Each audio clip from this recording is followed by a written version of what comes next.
Hello students, myself Pakun, welcoming to our channel SRS Education Hub. Today we'll discuss your first story, The Doctor's Award, ठीक अच्छी, which is written by R.K. Narayan.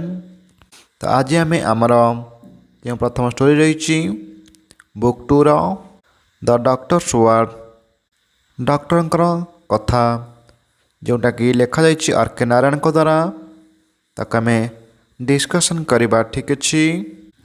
तो fast देखी ना कौन रही introducing the author लेखकर परिचय ठीक अच्छी। देख राशिपुरम कृष्णस्वामी आयर नारायण स्वामी।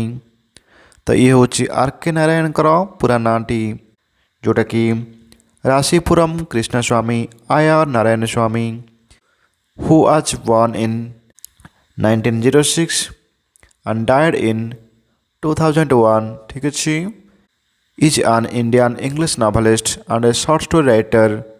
तो यही राशिपुरम कृष्णस्वामी आयर नारायण स्वामी बा आर.के. नारायण जी कि 1906 मसीह जन्मग्रहण करथिले एवं 2001 मसीह मृत्युवरण करथिले। Is an Indian English novelist जने भारतीय इंग्राजी औपन्यासिक and a short story writer एवं क्षुद्र गल्प लेखक।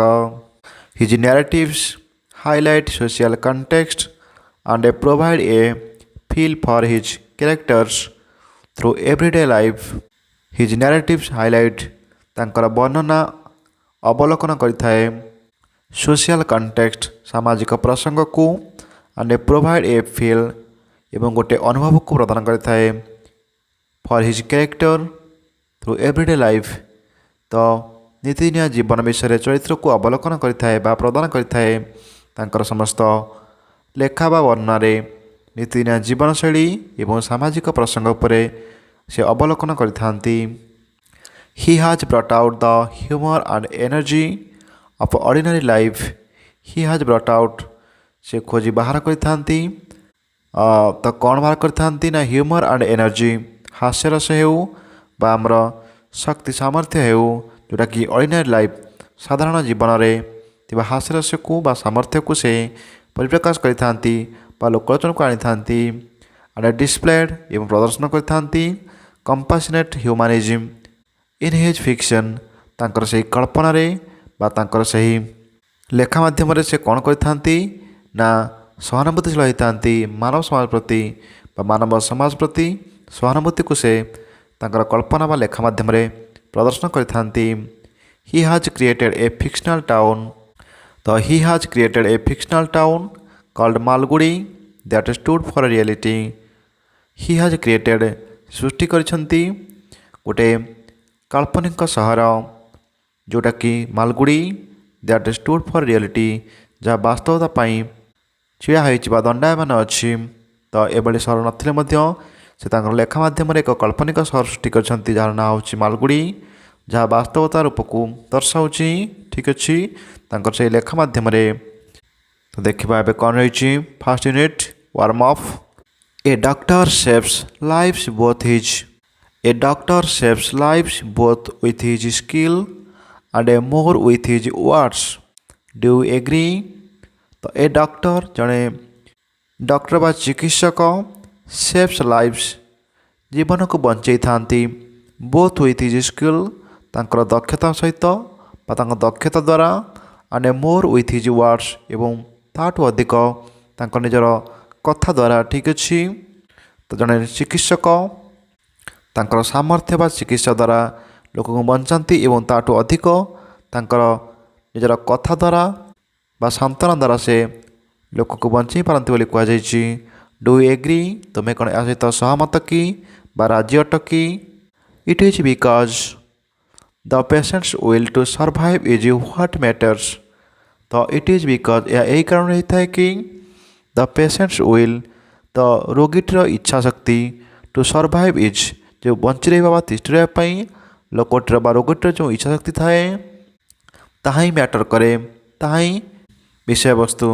तो लोकटर बा रोगीटर बंचापी केते इच्छा अच्छी ता इच्छा शक्ति उपर निर्भर करें जहाँकि डॉक्टर सांत्वना को से केते ବା କେଉଁ ଦୃଷ୍ଟିକୋଣରୁ ବା କେଦୂର ଗ୍ରହଣ କରିନେଉଛି ତାହା ହିଁ ବଡ଼ କଥା। Soothing words of a doctor work miraculously for a patient even in a critical condition. ତ ସୁଦିଂ ୱାର୍ଡସ୍ ତ ଏଇ ସାନ୍ତ୍ୱନାମୂଳକ କଥା ଅଫ୍ ଏ ଡକ୍ଟର ଗୋଟେ ଚିକିତ୍ସକଙ୍କର ୱାର୍କ ମିରାକୁଲସଲି ତ ଅତି ଚମତ୍କାର ଭାବେ କାମ କରିଥାଏ ଫର୍ ଏ ପେସେଣ୍ଟ ଗୋଟେ ରୋଗୀ ପାଇଁ even in a critical condition ଏମିତିକି ସାଂଘାତିକ ପରିସ୍ଥିତିରେ ଏକ ସାଂଘାତିକ ପରିସ୍ଥିତିରେ ବା ଅବସ୍ଥାରେ ଥିଲେ ମଧ୍ୟ ଗୋଟେ ରୋଗୀ ପାଇଁ ତା ଚିକିତ୍ସକଙ୍କର ସାନ୍ତ୍ୱନାମୂଳକ କଥା ହିଁ ଅତି ଚମତ୍କାର କାମ କରିଥାଏ। Let's read the story. ଚାଲ ଏହି ଗଳ୍ପଟିକୁ ପଢ଼ିବା ଆଣ୍ଡ ସି ଏବଂ ଦେଖିବା if human life hangs on a doctor's word ଯେ ଗୋଟେ ମଣିଷର ଜୀବନ ଗୋଟେ ଡକ୍ଟରଙ୍କର ୱାର୍ଡ଼ରେ ଝୁଲି ରହୁଛି ନା ନାହିଁ ତାହା ଆମେ ଦେଖିବା ଏହି ଗଳ୍ପ ମାଧ୍ୟମରେ। ରିଡ୍ ଦ ଫଲୋଇଂ ୟୁନିଟ୍ ଯେଉଁଟାକି ଏହି ଗଳ୍ପ ବା କାହାଣୀରେ ଦିଆଯାଇଥିବା ନିମ୍ନ ୟୁନିଟ୍ଟିକୁ ପଢ଼ ଆଣ୍ଡ ଆକ୍ୱେଣ୍ଟ ୟୁର ସେଲ୍ଫ ଏବଂ ନିଜକୁ ଅଭ୍ୟସ୍ତ କରାଇ ଦିଅ, ନିଜକୁ ସଂଶ୍ଳିଷ୍ଟ କରାଇ ଦିଅ with the character of doctor Raman. ଏଇ ଯେଉଁ ଡକ୍ଟର ରମନଙ୍କର ଚରିତ୍ରଟି ରହିଛି ତା ସହିତ ନିଜକୁ ସଂଶ୍ଳିଷ୍ଟ କରାଇ ଦିଅ। ତ ଦେଖିବା କ'ଣ ରହିଛି ଟେକ୍ସଟ। ତ ଟେକ୍ସଟ ରହିଛି people came to him when the patient was on his last leg. ତ ପିପୁଲ୍ କେମ୍ ଟୁ ହିମ୍ ଲୋକମାନେ ତାଙ୍କ ପାଖକୁ ଆସନ୍ତି ହ୍ୱେନ୍ ଯେତେବେଳେ କି the patient was on his last leg. Last leg means in serious condition ବା ତା ଜୀବନର ଶେଷ ପର୍ଯ୍ୟାୟରେ। ତ ରୋଗୀଟି ଯେତେବେଳେ ଜୀବନର ଶେଷ ପର୍ଯ୍ୟାୟରେ ପହଞ୍ଚିଯାଏ ସେତେବେଳେ ଲୋକମାନେ ତାଙ୍କ ପାଖକୁ ଆଣନ୍ତି। Doctor Raman often burst out. Doctor Raman ବେଳେବେଳେ ଗାଳି କରନ୍ତି ବା ଚିଲେଇକି କୁହନ୍ତି why could not you have come a day earlier. ତୁମେ କାହିଁକି ଆଉ ଗୋଟେ ଦିନ ଆଗରୁ ଆସିପାରିଲନି ବା ତୁମେ ଗୋଟେ ଦିନ ଆଗରୁ କାହିଁ ଆଣିପାରିଲନି ବୋଲି ଜୋରରେ ଚିତ୍କାର କରି କୁହନ୍ତି। The reason was obvious. Visiting fee 25 rupees and more than that people liked to shriek the fact that the time had come to call in Dr. Raman. The reason was obvious. ତ ଏହି କାରଣ ଅତି ସୁସ୍ପଷ୍ଟ ଯେ visiting fee 25 rupees। ତ ଡକ୍ଟରଙ୍କର ଦେଖିବା ପାଇଁ fee ରହିଥିଲା 25 ଟଙ୍କା ସେ ସମୟରେ।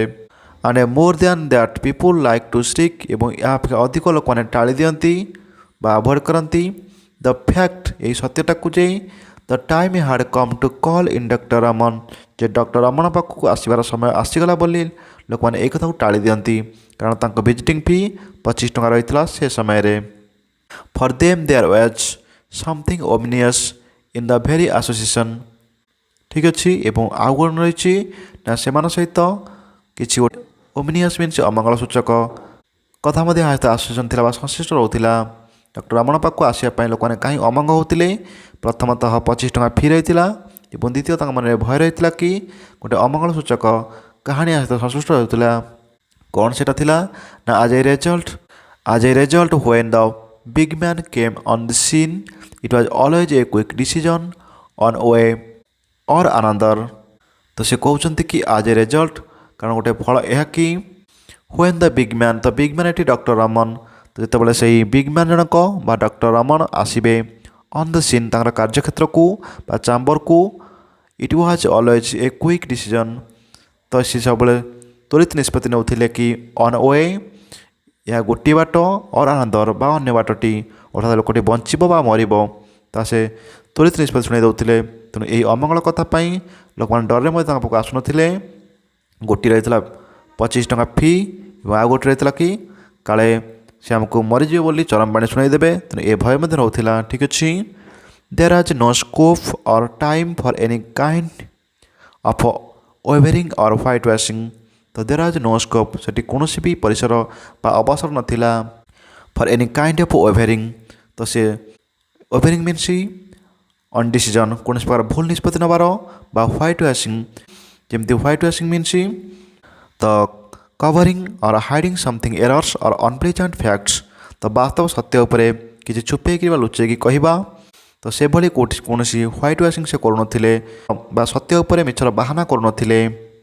Long years of practice of this kind had bred in the doctor a certain cut truthfulness।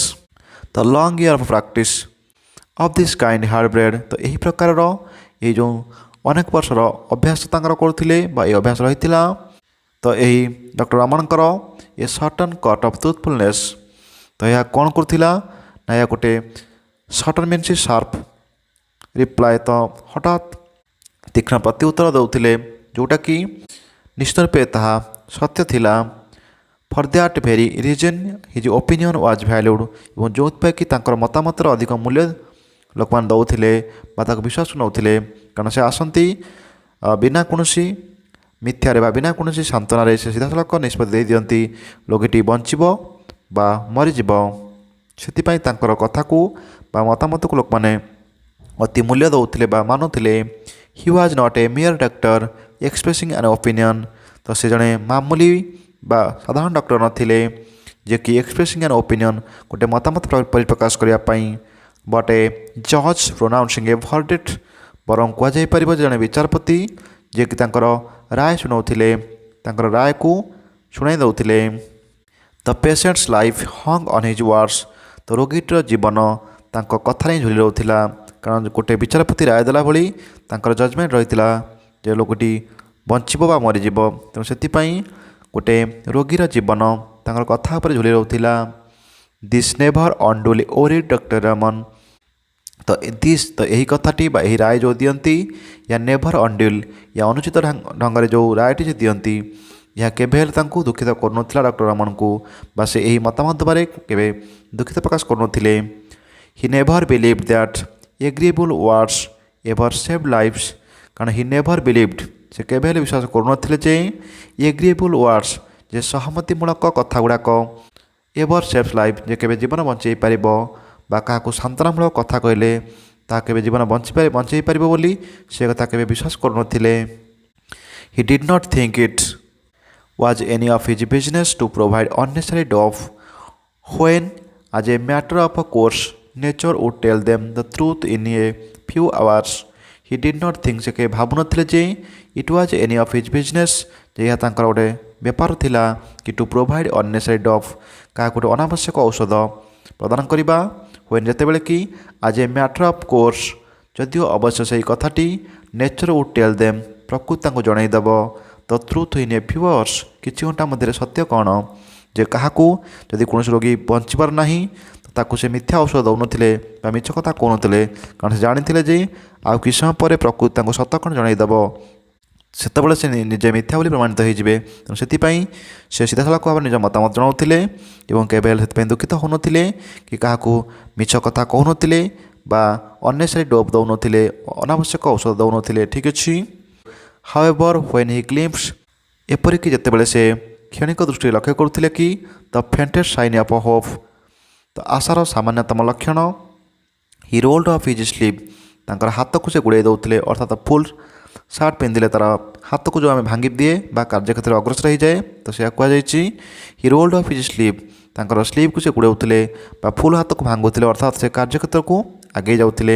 And stepped into the arena, ଏବଂ ନିଜର ଏରେନା ମିନ୍ସ କାର୍ଯ୍ୟକ୍ଷେତ୍ର, ତ କାର୍ଯ୍ୟକ୍ଷେତ୍ରକୁ ସେ ଆଗେଇ ଯାଉଥିଲେ ନିଜ ହାତକୁ ଭାଙ୍ଗିକିରି। ଯେତେବେଳେ ତାଙ୍କୁ ଲାଗୁଥିଲା କି ରୋଗୀଟି ବଞ୍ଚିବାର ସାମାନ୍ୟତମ ଲକ୍ଷଣ ପ୍ରକାଶ ପାଉଛି, ତ ସେ ନିଜେ ଖୁବ୍ ଶୀଘ୍ର ସକ୍ରିୟ ହୋଇ ନିଜ କାର୍ଯ୍ୟକ୍ଷେତ୍ରକୁ ଆଗେଇ ଯାଉଥିଲେ, ଅର୍ଥାତ୍ ତାଙ୍କୁ ଚିକିତ୍ସା କରିବା ପାଇଁ ଆଗେଇ ଯାଉଥିଲେ। ଇଟ୍ ମାଇଟ୍ ବି ଆୱାର୍ସ ଅର୍ ଡେଜ୍, ତ ଇଟ୍ ମାଇଟ୍ ବି ଆୱାର୍ସ, ଏହା କିଛି ଘଣ୍ଟା ହୋଇପାରେ, ଅର୍ ଡେଜ୍, କିଛି ଦିନ ବି ହୋଇପାରେ, କିନ୍ତୁ ସେ ତା ପାଇଁ ଲାଗି ପଡ଼ୁଥିଲେ। But he never withdrew till he wrested the prize from ଇଜମସ୍ hand. But he never withdrew, ସେ କେବେ ହେଲେ ବିରତ ରହୁନଥିଲେ। ଟିଲ୍ ହି ରୋଏଷ୍ଟେଡ୍ ଦ ପ୍ରାଇଜ୍, ଯେପର୍ଯ୍ୟନ୍ତ ସେ ଛଡ଼ାଇ ନ ଆଣିଛନ୍ତି ଦ ପ୍ରାଇଜ୍, ବା ଏହି ଉପହାରଟିକୁ ବା ଏହି ଜୀବନଟିକୁ, ଫ୍ରମ୍ ଜମସ୍ ହ୍ୟାଣ୍ଡ, ଜମର ହାତରୁ ଯେପର୍ଯ୍ୟନ୍ତ ରୋଗୀଟିକୁ ବଞ୍ଚାଇ ନ ଆଣିଛନ୍ତି ବା ତା ଜୀବନ ଫେରାଇ ନ ଆଣିଛନ୍ତି, ସେ ପର୍ଯ୍ୟନ୍ତ ଲାଗି ରହୁଥିଲେ। ଯେତେବେଳେ ତାଙ୍କୁ ଲାଗୁଥିଲା କି ରୋଗୀଟି ବଞ୍ଚିପାରିବ, ତାଙ୍କର କ୍ଷଣିକ ଦୃଷ୍ଟି ସେ ଲକ୍ଷ୍ୟ କରୁଥିଲେ ଏବଂ ତାଙ୍କୁ ବଞ୍ଚିବାର ସାମାନ୍ୟତମ ଲକ୍ଷଣ ଦେଖାଯାଉଥିଲା, ସେତେବେଳେ ସେ ନିଜେ କାର୍ଯ୍ୟକ୍ଷେତ୍ରକୁ ବାହାରି ଯାଉଥିଲେ ଏବଂ ଘଣ୍ଟା ଘଣ୍ଟା ହେଉ ବା ଦିନ ଦିନ ହେଉ ତା ପାଇଁ ସେ ଲାଗି ରହୁଥିଲେ, ଯେପର୍ଯ୍ୟନ୍ତ ତା'ର ଜୀବନକୁ ସେ ସୁରକ୍ଷିତ ନ ଆଣିଛନ୍ତି। ଠିକ୍ ଅଛି, ସେଥିପାଇଁ ଲାଗି ରହୁଥିଲେ ଏବଂ ତାଙ୍କୁ ମୃତ୍ୟୁମୁଖରୁ ବଞ୍ଚାଇ ଦେଉଥିଲେ। ତ ଠିକ୍ ଅଛି, ଏଠି ସରିଯାଇଛି ଆମର ଡକ୍ଟର୍ସ ୱାର୍ଡ଼ର ଫାର୍ଷ୍ଟ ୟୁନିଟ୍। ତ ନେକ୍ସଟ ୟୁନିଟ୍ ଆମେ ନେକ୍ସଟ କ୍ଲାସ୍ରେ ଦେଖିବା। ଯଦି କାହାର କିଛି ବି ଡାଉଟ୍ ଥିବ ତୁମେ କମେଣ୍ଟରେ ଲେଖି ନେଇପାରିବ। एवं जदि तुम नुआ अच्छ चैनल को सब्सक्राइब कर जहाँकि तुम परवर्ती यूनिट बा परवर्ती विषय को आम पाइपर। ठीक अच्छे, थैंक यू फॉर वाचिंग।